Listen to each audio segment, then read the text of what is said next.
ഗോതമ്പ് പൊടിയും ക്യാരറ്റും മുട്ടയും ഉണ്ടെങ്കിൽ വീട്ടിൽ തന്നെ അടിപൊളി ഒരു ബ്രേക്ക്ഫാസ്റ്റ് തയ്യാറാക്കാം. അതിന് വേണ്ടിയിട്ട് ആദ്യം തന്നെ 2 മുട്ട നമുക്ക് പുഴുങ്ങാൻ വെക്കാം. ഇനി മാവ് തയ്യാറാക്കാം. അതിന് വേണ്ടിയിട്ട് ഗോതമ്പ് പൊടി എടുത്തിട്ടുണ്ട്. അതിലേക്ക് ആവശ്യത്തിന് ഉപ്പ് ചേർത്ത് കുറേശ്ശെയായി വെള്ളം ചേർത്ത് നന്നായി കുഴച്ച് ചപ്പാത്തി മാവിൻ്റെ പരുവത്തിന് കുഴച്ചെടുക്കാം. അപ്പോൾ ചപ്പാത്തി മാവിൻ്റെ പാകത്തിന് കുഴച്ചെടുത്തിട്ടുണ്ട്.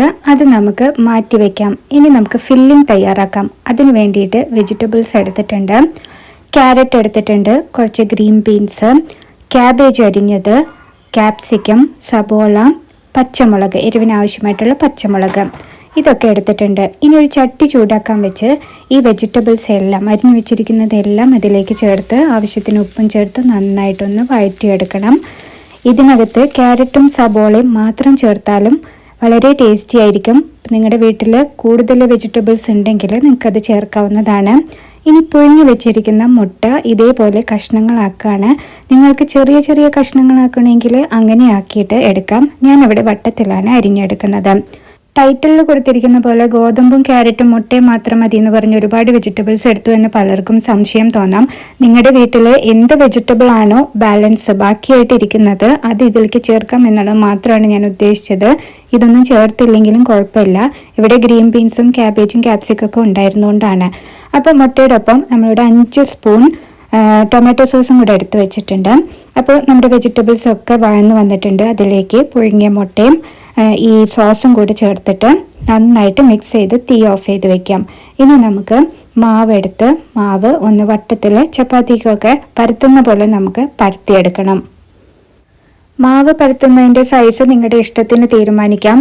ചിലർക്ക് ചെറിയ വട്ടത്തിൽ പരത്തുന്നതായിരിക്കും ഇഷ്ടം, ചിലർക്ക് കുറച്ച് വലുതാക്കി പരത്തുന്നതായിരിക്കും ഇഷ്ടം. അപ്പം ഞാനിവിടെ 2 രീതിയിലും പരത്തിയിട്ടുണ്ട്. കുറച്ച് വലുതാക്കിയിട്ടും ചെയ്തിട്ടുണ്ട്, കുറച്ച് ചെറുതാക്കിയിട്ടും എടുത്തിട്ടുണ്ട്. അപ്പം നമ്മുടെ ഫില്ലിങ് റെഡിയാക്കി വെച്ചിട്ടുണ്ടല്ലോ, അതിൽ നിന്ന് കുറച്ചെടുത്തിട്ട് ഒരു ചപ്പാത്തി മാവ് പരത്തിയിട്ടുണ്ടല്ലോ, ഒരു ചപ്പാത്തിയുടെ ഇതിൽ വെച്ച് കൊടുക്കാം. അതിൻ്റെ മുകളിൽ മറ്റൊരു ചപ്പാത്തി ഇതേപോലെ വെച്ച് അരികുകൾ ചെറുതായിട്ടൊന്ന് പ്രസ് ചെയ്ത് കൊടുക്കണം. അരികുകൾ അല്ലെങ്കിൽ വേവിക്കുമ്പോൾ വിട്ടുപോരാൻ സാധ്യതയുണ്ട്. അതുകൊണ്ടാണ് ഒന്ന് പ്രസ് ചെയ്ത് കൊടുക്കണം എന്ന് പറയുന്നത്. അതിനുശേഷം അരികുകൾ ഒട്ടിച്ച ശേഷം ഇതിൻ്റെ മുകളിൽ ചെറുതായിട്ടൊന്ന് പരത്തി കൊടുക്കാം. വല്ലാണ്ട് പരത്തരുത്, കാരണം അടിഭാഗം ഒട്ടിപ്പിടിച്ച് പോകും. ഇനി നമുക്കൊരു നോൺ സ്റ്റിക്ക് പാനിലിട്ടിട്ട് വേവിച്ചെടുക്കാം.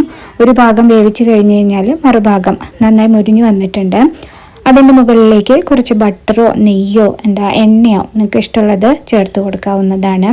നന്നായിട്ട് പരത്തിയെടുത്ത് മറുഭാഗം കൂടെ നന്നായി വേവിച്ചെടുക്കാം. അടിപൊളി ഒരു ബ്രേക്ക്ഫാസ്റ്റ് റെഡിയായി.